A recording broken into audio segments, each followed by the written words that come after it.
สวัสดีค่ะยินดีต้อนรับท่านผู้ชมทุกท่านเข้าสู่รายการเบิงแล้วรวย456ค่ะพี่น้องค่ะมาพบมาพอกันกับแบดในเสาร์ของมื้อวันที่26นะคะเดือนกุมภาพันธ์ค่ะปีพุทธศักราช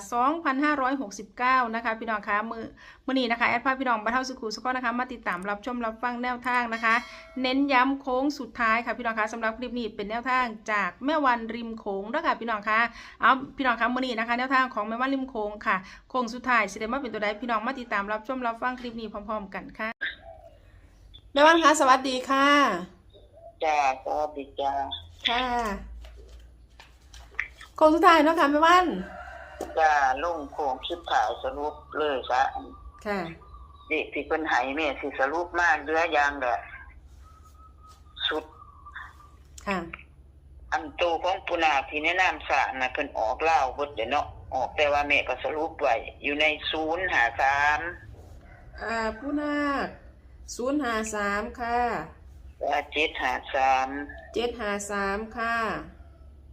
935เป็นตัวกลับ935ค่ะแต่มันนินไว้อยู่ใน753ค่ะบานิโต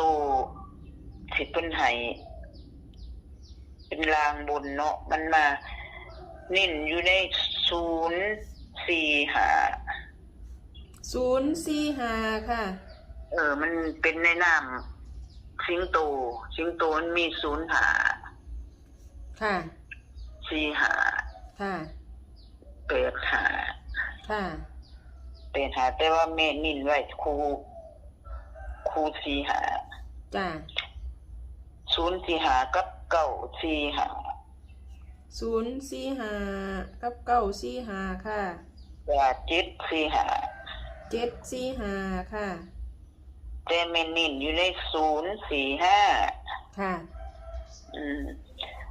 ถ้าถามว่าล่างแบบนี้ตัวล่างนั้นแม่เมื่อวานเพิ่นมือ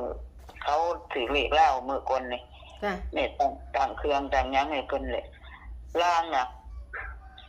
เพิ่นแยกไว้เนี่ย22ค่ะเพิ่นนะเพิ่นหายในน้ำนกพิราบ22กับ21เลยนะ22กับ21ค่ะมันอยู่ในน้ำนกพิราบก็สิว่าค่ะสรุปไว้ซ้ำนี่เป็นนิ่นแห้งๆนั้นนิ่นอยู่ใน45นะ2ตัวกันตัดลิ้นกับลิ้นใน45ค่ะจ้าสรุปไปเลยมีซ้ำนั่นสรุปไปเลยแม่วันซื้อลอตเตอรี่ไปปะเนี่ยซื้อแล้วตัวใดล่ะแม่วันแปลว่าลอตเตอรี่เพิ่นได้245แม่วันได้245 045โมมีแต่ว่าแม่มาซื้อเอกชนค่ะซื้อหลายหลักแต่ว่ามาเกี่ยวอยู่ในหลัก045ค่ะแม่วันเกี่ยวบัดนี้แม่ผู้เขาขายให้เขาก็ฟันขนของมาให้แม่เต็มเพื่อนเขาก็มาหาแม่อยู่เขาว่าเลขเจ้าเขาแล้วเขาว่าค่ะแต่ว่ามันสิเข้าโตได้มันสิไปออมสินหรือตกสแม่ก็บ่ฮู้เนาะค่ะแล้วแต่ว่าเฮาลงไว้ตรงนี้แต่45แม่เล่นนักค่ะแม่วัน4554น่ะเล่นนักนะค่ะตัวอื่นแม่ก็กันเอาทุนมันค่ะคิดว่ามากตัวนี้คันบ่เข้านี่ก็บ่กัดจักสิว่าแนวใดเพราะว่าเพิ่นเอาแต่ของมาให้เต็มเพื่อนเต็มซะมีแต่คนมานอนนำค่ะมันก็จะมาตัวนี้มันเมื่อคืนนี้มาไหว้ขอเลขเล่าให้เขาอีกค่ะแม่มาเลี้ยงพระเขากระดามเพิ่นแม่เราฟันว่าไปหาเสี่ยวอยู่พุ่นแหละทั้งไตพุ่นแหละไปแล้วเสี่ยวแล้วตายค่ะมันตายแล้วเขาว่ามาเมียนศพมันน่ะแม่ว่าซั่นไปเนาะมีแต่ข่อยกับบ่เสี่ยว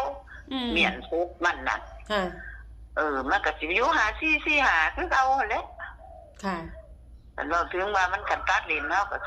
0405เนาะซ้ำนั่นแหละเนาะในรักมันนะกันเฮามาตัดลิ้นแต่ว่าแม่คิดในใจแม่น่ะเนาะคันเพิ่นมั่งกับเพิ่นตัวแม่ก็ตัวแต่ว่าจังซี่ซะแม่ว่ามันเข้าตรงๆใน45ความหมายแม่นั่นน่ะค่ะแม่วันอันว่าเจ้าจะซื้อหยังกันนิ่นตัวนี้จังซี่นะแล้วแต่กันมักนะกันบ่มักก็แล้วแต่ว่าอยู่ในน้ำสามของปู่นี่เพิ่นนิ่งเพิ่นยังออกเล่าอยู่เพิ่นหักบ่เว้าหยังน่ะแม่ก็มักหาถามค่ะ อยู่ในคูนี่นะหาสามของเพิ่นเนี่ยมัดยึดหาสาม ค่ะแม่วัน ตัวนิ่นนะตัวนี้นิ่นกันบน ค่ะ จ้ากันหอดมือกันเพิ่นบ้านได้ใดจังสิโทรหากันบ่เห็นเมียโทรหาคือจบแค่นี้นะ โอ้แม่วันบัดนี้ไปซื้อลอตเตอรี่มาแล้วแม่วันฝันบ่บัดนี้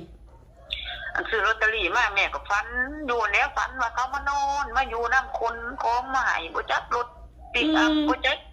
เขาบ่จักเพียงเขาก็มาอยู่เป็นครูมียิ่งผู้ชายจังซี่นะ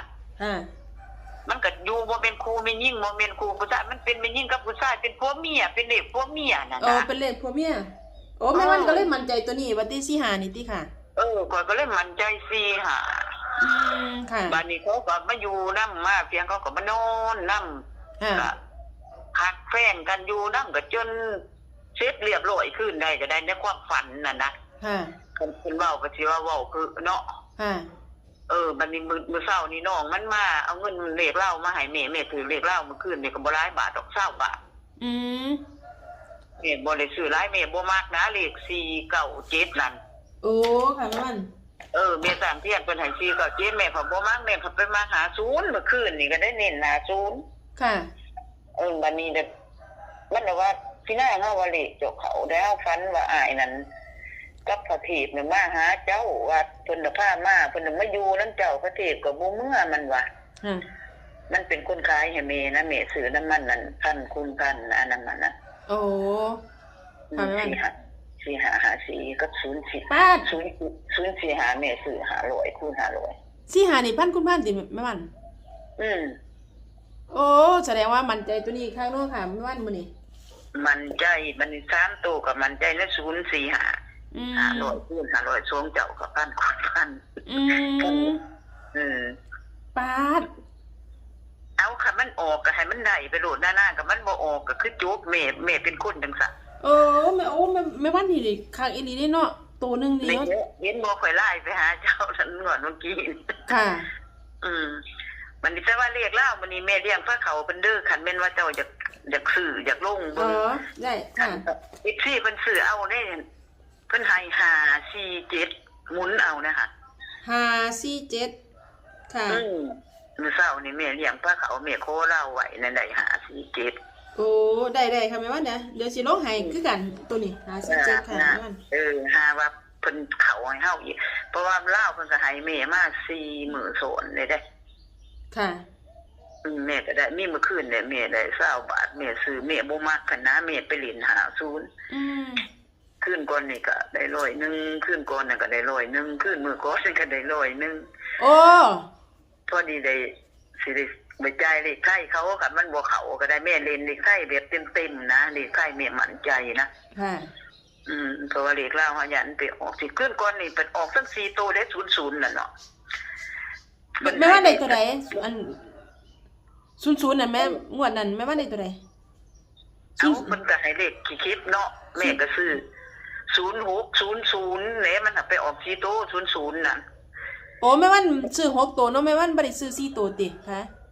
มันบ่มีเด้เขาบ่ขายในเว็บบัดนี้แม่ได้ตั้งแต่บนกับล่างของ6ตัวแต่บนนั้นได้คือกันจังซี่นะแม่ได้06มื้อนั้นน่ะมันออก060013เนาะแม่วัน013มันเพิ่นเอาเลขสร้างปูไปออกเนาะแต่ข่อยปานนำเลขปูนาคเลขสร้างนั่นนะเลขไทยน่ะแต่พวกเพิ่นก็ได้อยู่ในบ้านเขาก็ได้คู่คุณอยู่โอ้แต่ว่าเลขถูกมันนี่นั่นเพิ่นให้นั่น547ค่ะลาวมื้ออื่นนี่นะได้เลยค่ะจ้าค่ะแม่วันเดี๋ยวลงให้จ้าค่ะแม่วันขอบคุณหลายๆด้วยค่ะแม่วันค่ะจ้าค่ะสวัสดีค่ะสวัสดีจ้าค่ะ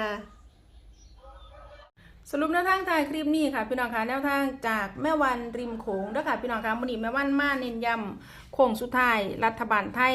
นะคะพี่น้องคะแล้วก็มีขามโค้งพร้อมเนาะขามโค้งเดียวเบิ่งเราเลยสิมาสรุปเป็นคลิปสั้นให้เบิ่งอีกเทื่อนึงนะคะพี่น้องคะมื้อนี้เอารัฐบาลไทยไปก่อนเนาะค่ะพี่น้องคะโค้งสุดท้ายนะคะแม่วันเรามาเน้นแนวทางของปูนาคราชค่ะแนวทางมี053นะคะ753 935 045 945 745 05 4585ลาง22กับ21แม่วันเราเน้น753 045 945กับ45นะคะพี่น้องคะอย่าลืมค่ะแคปหน้าจอเอาไว้พร้อมเด้อพี่น้องเด้อแคปหน้าจอนะคะพี่น้องคะก็มีประมาณนี้ค่ะสำหรับแนวทางจากแม่วันริมโขงนะคะพี่น้องคะอย่าลืมค่ะนำไปพิจารณาเบิ่ง